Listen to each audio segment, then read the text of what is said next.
பொதுச் செயலாளர் அண்ணன் அவர்களுக்கு தருமபுரி மாவட்ட கழகத்தின் சார்பாக முதலில் நன்றியை தெரிவித்துக் கொள்கிறேன்.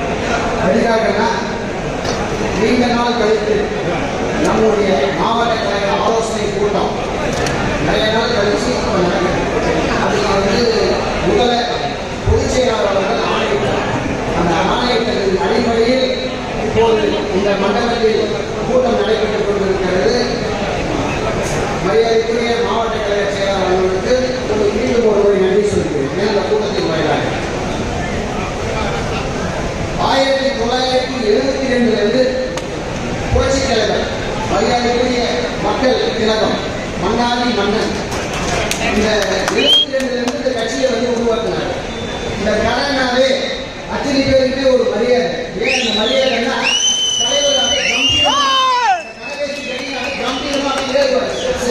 விமானத்தில் போனாலும் சரி, கார் அம்பாசிடர் கார்ல வந்தாலும் சரி, 4777 4777 முதலமைச்சராக எழுத்து போறாங்க. அது எதுக்குன்னா 4777 என்ன, புரட்சி தலைவர்னா என்ன, அனைத்து இந்திய அண்ணா திராவிட முன்னேற்ற கழகம் என்ன, திமுகவை குறிப்பா அண்ணாதுரை அவர் சொல்றாரு. ஏன்னா அவர் தலைவருடைய குருநாதர் கருணாநிதியை அழிக்கிறதுக்கு தான் அந்த கட்சியே தொடங்கினார். அந்த கட்சி அன்னிலிருந்தே இந்த நொடி வரைக்கும் 1972 தர்மபுரி கிருஷ்ணகிரி அப்படின்னா ஏஆர்சி மாவட்ட கழக செயலாளராக இருந்தார். அதே மாதிரி தொண்டரணி அமைப்பு செயலாளர்னா அமரர் ஏஎம்கே கிருஷ்ணன் பெண்ணாளத்தில் இருந்தார். அதே மாதிரி காவேரிப்பட்டினம் சமரசன், அரூர்னா ராஜமாணிக்கம், பாலவோடுனா பிவி பெரியசாமி. அந்த மாதிரி 11 தொகுதினா அந்தந்த தொகுதிக்கு ஒவ்வொரு ஆள் இருந்தாரு. சில பேர் இந்திரா காந்திக்கு பயந்து 72 எமர்ஜென்சின்ற ஒரு கொடுங்கோல் சட்டத்தால கட்சி மாறி தாவி வந்தவங்க, திமுக தாவி வந்தவங்க நன்னாது இருக்கிறாங்க. ஆனா நாம அவங்க பத்தி சொல்ல வரல. ஏன்னா தலைவர் அனைவருமே அரவணைக்கக்கூடிய திறமை உள்ளது. மாற்று கட்சி எப்படி வந்தாலும் சொல்றாங்க, கம்யூனிஸ்டா இருந்தாங்க, திமுகவா இருந்தாங்க, அது பழங்குடி வரைக்கும் அப்போ அது அந்த கதையை சொல்றோம். ஏன்னா 72 என்ன நடந்தது யாருக்குமே 100% தெரியும். புதுசா இருக்கிற இந்த மாதிரி இருக்கிற இளம் ரத்தங்களுக்கு 40% தெரியாது.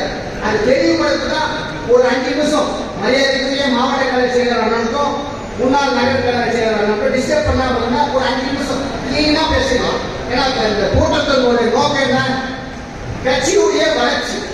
கட்சினா என்ன, கழகமே கோவில், அம்மாவே தெய்வம். அது எந்த ஒரு மாற்று கருத்து இல்லை. புரட்சி தலைவர் எம்ஜிஆர் தான் முதல் தெய்வம், 2வது தெய்வம் புரட்சி தலைவர் அம்மா. இன்னைக்கு நிறைய மின்னல் புன்னல் சோதனை எல்லாம் கடந்து மரியாதைக்குரிய சேலத்தின் சிங்கம் விவசாயிகள் விடிவெளி நம்முடைய பொதுச் செயலாளர் மரியாதைக்குரிய அண்ணன் எடப்பாடி அவர்கள் 3வது தெய்வம். ஏன் 3வது தெய்வம் வார்த்தை சொல்றோம்னா எல்லாமே அவர்தான். வருங்காலத்துல 26 மட்டும் இல்லைங்க, 31 வந்தாலே அவர்தான். அவர்தான் யாரும் டெச்சே பண்ண முடியாது. ஏன் டெச்சே பண்ண முடியாதுன்னா மக்கள் மனசுல போய் நல்லா இடம் முடிச்சிட்டார். அவருக்கு அடுத்தபடி அவர் ஒவ்வொரு மாவட்ட செயலராக அறிவிச்சிருக்காரு. இன்னைக்கு இருக்குது அம்மா காலத்துல இருக்கிறாங்க, இன்னைக்கு நம்ம மாவட்ட செயலராக இருக்கிறார். அதெல்லாம் மாவட்ட எடுத்துங்க. ஏன்னா தொடர்ச்சி 5 கூட அவர் எம்எல்ஏ உண்மை, அவருடைய உழைப்பு இருக்கிறது உண்மை. ஆனா இந்த கட்சி தான் முதல். இந்த கட்சி மூலமா தான் அவர் சீட்டே வாங்குறாரு.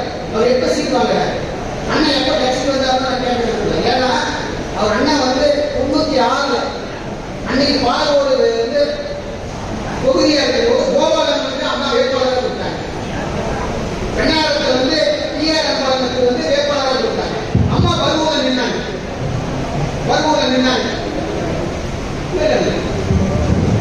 சட்டமன்றம் வேட்பாளர்